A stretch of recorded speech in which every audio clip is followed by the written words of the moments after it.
We say hello again to Newt Gingrich. Mr. Speaker, I feel inclined to give you equal time. Would you like to sing something, a brief tune for us? I couldn't decide which of those two things was your funny introduction. I think, you know, Clint Eastwood once said, a man should know his limitations. I'm not singing. Callista's the singer in our family. I'm the listener. All right. Well, what do you see now, Mr. Speaker, as your path to the nomination? There are no debates for the almost till the end of the month here. That's always been a place where you've managed to hang in here. How do you do it now if you are indeed going to stay in? Well, I think you focus on very big differences. You just had one a minute ago. Governor Romney's description that he doesn't worry about the poor because they have a safety net. I think conservatives, in fact, do worry about helping every American pursue happiness. And conservatives recognize that the safety net all too often becomes a spider web that keeps people trapped at the bottom, when what we want to build is a trampoline to help them rise into, prosperous middle-class status. So what we're going to do over the month of February is lay out very big choices. I have a very bold tax plan. The Wall Street Journal said it was the most aggressive job creation program. They described Governor Romney's as so timid it could have been Obama's. I have a very bold Social Security plan for young people to allow them to have a personal Social Security savings account. The governor is very timid. We have a very bold program for developing new approaches to block granting welfare back to the states. The governor is basically very timid. My goal will be over the course of February to show that there is a way to change Washington. There's a way to get us back on the right track. It's different from Obama and it's different from Romney. And I hope by the time we get to Super Tuesday that we'll have made the case that a genuine conservative is a dramatically better choice to defeat Barack Obama than somebody who is in many ways, frankly, not very distinguishable from President Obama. Well, I take your point, but, there are no debates scheduled. How are you going to get your message out? Because everybody knows you don't have an organization like he does, and you don't have the money that he has.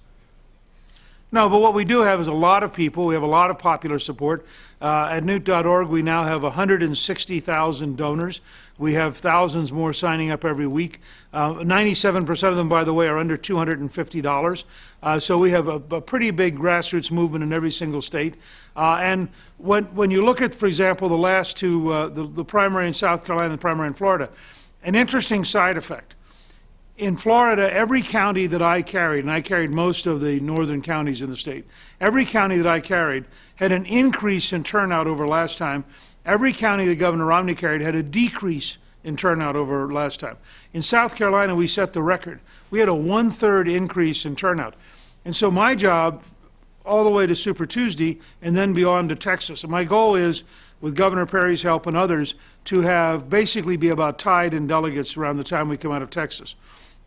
My job is to communicate that, in fact, there is a very big choice, to do that on television with you, to do it on talk radio, to do it through the internet, to do it with paid media.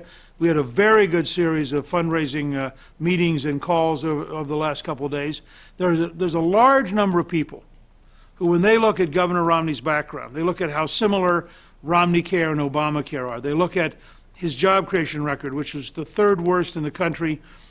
48,000 manufacturing jobs lost while he was governor, combination of tax increases and Romneycare driving jobs out of the state. They look at values.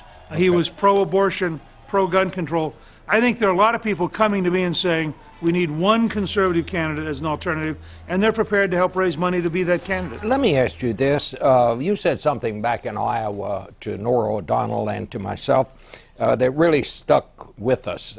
We asked you, are you saying flatly that Mitt Romney is a liar? And you said, yes. And then I said, well, having said that, if he does get the nomination, could you support him? And you said yes. Well, things have gotten even a lot nastier than it was out there. Since then, do you think that if he does get the nomination, are you prepared to say you could still support him?